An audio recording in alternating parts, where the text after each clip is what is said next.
अगर आप इस चैनल पे नए हो तो TRE 1-2 के जितने भी मैथ्स के क्वेश्चन थे लगभग सारे के सॉल्यूशन मैं ऑलरेडी करा चुका हूं, तो उसके लिए आप चैनल को सब्सक्राइब करके आराम से वीडियोस देख सकते हो।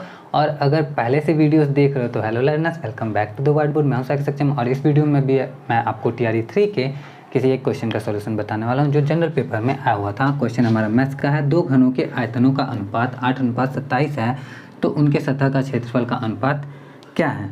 बहुत ही आसान सा क्वेश्चन है हमारा, बहुत ही जल्दी हम इसको कर लेंगे। सिंपल है। सबसे पहले तो घन की बात हो रही है, दो घन की। घन क्या होता है आपको मालूम है? घन क्या होता है? एक आकृति है, आकृति ही नहीं है, एक त्रिविमीय आकृति है जिसकी लंबाई, चौड़ाई और ऊंचाई तीनों बराबर होती है, उसको हम लोग घन कहते हैं। तो ये एक घन था जिसका लंबाई, चौड़ाई, ऊंचाई तीनों बराबर है, तो इसका तीनों जो है x है, ठीक है। और इसका आयतन जो होता है, वॉल्यूम जो होता है घन का, वो होता है भुजा का क्यूब, भुजा का क्यूब। तो इस बेसिस पे हम जान रहे हैं कि दो घनों के क्षेत्र आयतनों का जो अनुपात है वो 8:27 है। यानी कि अगर चलो कर लेते हैं, क्या हो गया, ये छोटा घन, एक बड़ा घन भी बना लेते हैं।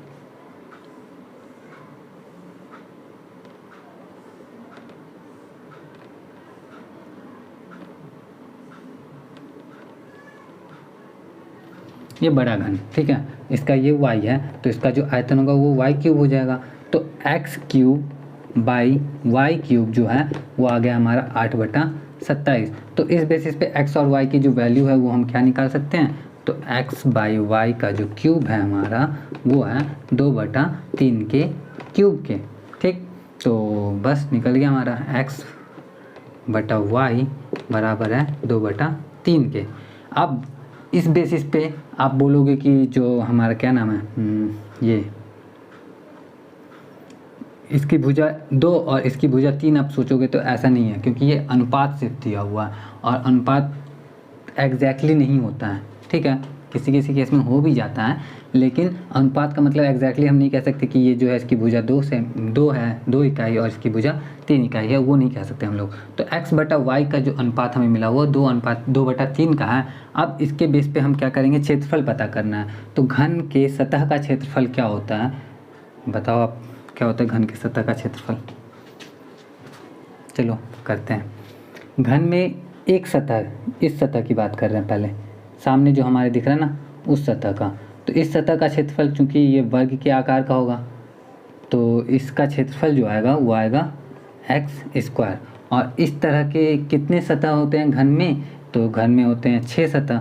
तो ये x² हमें कितनी बार जोड़ना पड़ेगा? तो x² हमें 6 बार जोड़ना पड़ेगा। तो इस बेसिस पे ये आएगा 6x²।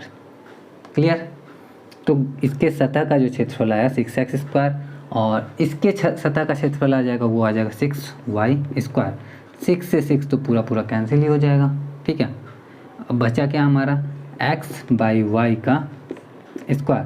तो x/y हमारे पास है, इसका स्क्वायर करने के लिए हमें बोला गया है, तो इसका स्क्वायर कर देते हैं।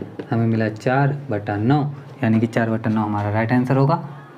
सॉरी 4/9 आया तो 4:9 हमारा राइट आंसर हो जाएगा। तो 4:9 ऑप्शन सी में है। इस वजह से इस क्वेश्चन का जो राइट आंसर होगा वो ऑप्शन सी होगा। उम्मीद करता हूँ कि आपको ये समझ में आया होगा। अगर समझ में आया है, वीडियो अच्छा लगा है तो प्लीज़ वीडियो को लाइक कर देना। मैं मिलूँगा आपसे नेक्स्ट वीडियो में किसी और क्वेश्चन के सोल्यूशन के साथ। तब तक के लिए बाय बाय, जय हिंद।